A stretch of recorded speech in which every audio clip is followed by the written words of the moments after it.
programa ay rated SPG. Ito ay nangangailangan ng striktong patnubay at gabay ng magulang dahil sa mga sensitibong tema at eksena na hindi angkop sa mga bata. Sa pagkikita nga ni Ramon at Tanggol ay ayaw na ngang pawalan ni Ramon si Tanggol at nag-umpisa nang sabihin ni Tanggol kay Ramon ang lahat ng dinanas nito sa mga kamay ni Rigor mula pa lamang noong bata pa siya at hanggang sa ipakulong siya nito. At mapapansin nga sa mukha ni Ramon ang puot at galit kay Rigor habang isinasalaysay ni Tanggol ang lahat ng kanyang pinagdaanan kay Rigor. Nangako nga ni Ramon kay Tanggol na simula ngayon ay hindi na maghihirap si Tanggol at igaganti umano siya ni Ramon sa lahat ng pasakit at pahirap na ginawa nito kay Tanggol. Sa kabilang banda hindi naman agad naniwala si Tanggol kay Ramon na siya ang tunay nitong ama sapagkat wala naman umanong nabanggit ang kanyang lola Tinding at nanay Tess. Kaya naman tinanong ni Tanggol si Ramon kung paano umanong naging anak siya nito. Ngunit naging matipid nga sa pagsagot itong si Ramon sa mga tanong ni Tanggol dahil batid niya ang pag sinabi niya ang totoong ginawa niya sa nanay Tess ni Tanggol ay siguradong hindi siya mapapatawad ni Tanggol at baka hindi pa umano niya makuha ang loob nito. Sinabi pa ni Ramon sa kanyang isip na hindi pa ito ang oras para malaman ni Tanggol ang buong pangyayari noon. Ang importante muna ngayon ay alam na ni Tanggol na siya ang tunay nitong ama. Samantala, naghahalong emosyon naman ang nararamdaman ngayon ni Mokang sa mga natuklasan nito sa tunay na pagkatao ni Tanggol at sa kanyang napangasawa na si Ramon. Maya-maya pa, tinanong naman ni Mokang si Tanggol kung paano itong nakalabas ng kulungan. Dito na nga sinabi ni Tanggol na ginawa siyang hitman sa labas ni Espinas.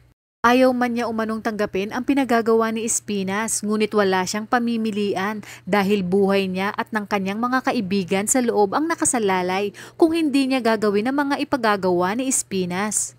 Bagay na mas lalong ikinagalit ni Ramon.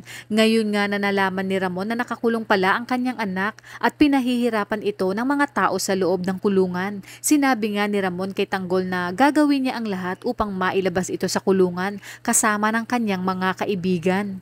Sa kabilang banda, inutusan naman agad ni Ramon itong si Severino ng palihim na dalhin umano si David sa isang lugar na walang nakakaalam dahil sisingilin nga niya ito sa ginawa nitong panluloko sa kanya at nalaman din nga ni Ramon na isa si David sa nagpahirap kay Tanggol noon kaya naman dali-dali nang sumunod si Severino upang kunin si David.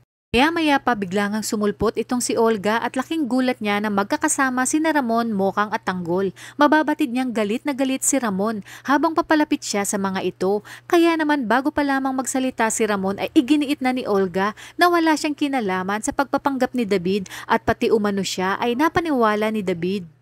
Ngunit hindi na niya mabibilog ang ulo ni Ramon. Agad ngang binunot ni Ramon ang kanyang baril at itinutok kay Olga. Mabuti na lamang ay inawat ni Don Julio si Ramon at sinabing huwag magpadalos-dalos. Sinabi nga ni Ramon kay Olga na hindi pa siya tapos dito at kapag napatunayan niya na magkasabwat sila David at sisiguraduhin niyang sabay silang ililibing ng buhay.